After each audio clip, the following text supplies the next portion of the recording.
ನಾನಾರು ಕಶ್ಯಪ ಬ್ರಹ್ಮನ ಮಗ, ತಿಥಿಗರ್ಭ ಸಂಜಾತ, ಚತುರ್ಮುಖ ಬ್ರಹ್ಮನ ಮೊಮ್ಮಗ, ವಿಧಾತನಿಂದ ವಿಧಿಬರವನ್ನೇ ಬದಲಾಯಿಸಿ ಮರಣವನ್ನೇ ಮೆಟ್ಟಿ ನಿಂತ ಮಹಾವೀರ. ಆದಿತ್ಯ ಮಕ್ಕಳ ಅಟ್ಟಹಾಸವನ್ನು ಸುಟ್ಟು ಆದಿತ್ಯನ ಅಟ್ಟಹಾಸವನ್ನು ಮೆಟ್ಟಿ ಹಾಕಿದ ಸಾಹಸಿ. ಅತಳ ವಿತಳ ಸುತಳ ರಸಾತಳ ತಳಾತಳ ಮಹಾತಳ ಪಾತಾಳಗಳನ್ನು ಪಾದದಡಿಯಲ್ಲಿ ತುಳಿದಿಟ್ಟ ಪರಾಕ್ರಮಶಾಲಿ. ಅಡಿಯಿಟ್ಟರೆ ಬಿರಿಯುವುದು ಭೂಮಿ, ತಲೆ ಎತ್ತಲು ಬೆಚ್ಚುವುದು ಬಾನು, ಕೈ ಎತ್ತಲು ನಡುಗುವುದು ಸೃಷ್ಟಿ.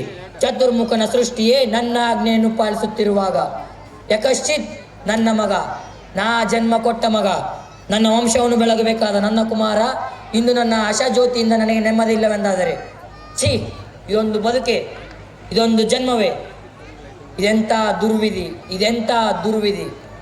ನಾನೇ ಸರ್ವಶಕ್ತನೆಂದುಕೊಂಡರೆ ಅದಾವ ಶಕ್ತಿ ನನ್ನ ಪುತ್ರನನ್ನೇ ಶತ್ರುವನ್ನಾಗಿಸಿದೆ. ಅದಾವ ಶಕ್ತಿ ಅವನಿಗೆ ನನ್ನನ್ನು ಎದುರಿಸಲು ಧೈರ್ಯ ತುಂಬಿದೆ. ಅದಾವ ಶಕ್ತಿ ಅವನಿಗೆ ಸಾವು ಬರದಂತೆ ತಡೆದಿದೆ. ಅದಾವ ಶಕ್ತಿ ನನ್ನ ಮುಖಭಂಗ ಮಾಡಿ ತಲೆ ತಗ್ಗಿಸುವಂತೆ ಮಾಡಿದೆ.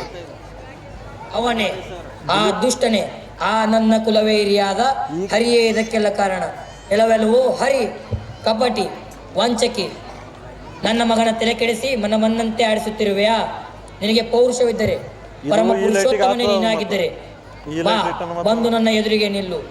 ಉದರವನ್ನು ಬಗೆದು ಕರಳುಗಳನ್ನು ಮಾಲೆ ಮಾಡಿ ಹಾಕಿಕೊಳ್ಳದಿದ್ದರೆ ನಾನು ಹಿರಣ್ಯಕಶಿಪುವೆ ಅಲ್ಲ, ಹಿರಣ್ಯಕಶಿಪುವೆ ಅಲ್ಲ. ಕುಮಾರ, ಪ್ರಹ್ಲಾದ, ಕಂದ, ಏಕಪ್ಪ ನನಗೆ ಈ ಹಠ. ಯಾವ ನಿನ್ನ ತಂದೆಯ ಹೆಸರನ್ನು ಕೇಳಿದರೆ ತ್ರಿಮೂರ್ತಿಗಳು ಗಡಗಡನೆ ನಡುಗುವರು. ಹೀಗಿರುವಾಗ ಕಾಣದಿರುವ ಹರಿಯ ಮೇಲಿರುವ ಭಕ್ತಿ, ಕಣ್ಣೆದುರೇ ನಿಂತಿರುವ ಈ ನಿನ್ನ ತಂದೆ ಮೇಲೆ ಏಕಪ್ಪ ಇಲ್ಲ.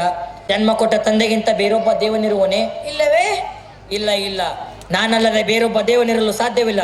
ಜಗತ್ತಿಗೆಲ್ಲ ನಾನೇ ಸರ್ವೇಶ್ವರ. ಸರಿ ತಂದೆ, ನೀನು ನನಗೆ ಜನ್ಮ ಕೊಟ್ಟವನು, ಆದರೆ ನಿನಗೆ ಜನ್ಮ ಕೊಟ್ಟವರು ಯಾರು? ನನ್ನ ತಂದೆ ಕಶ್ಯಪ ಬ್ರಹ್ಮ.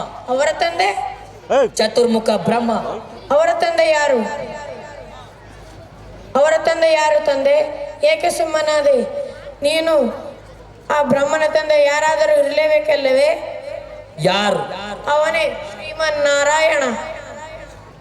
Thank you.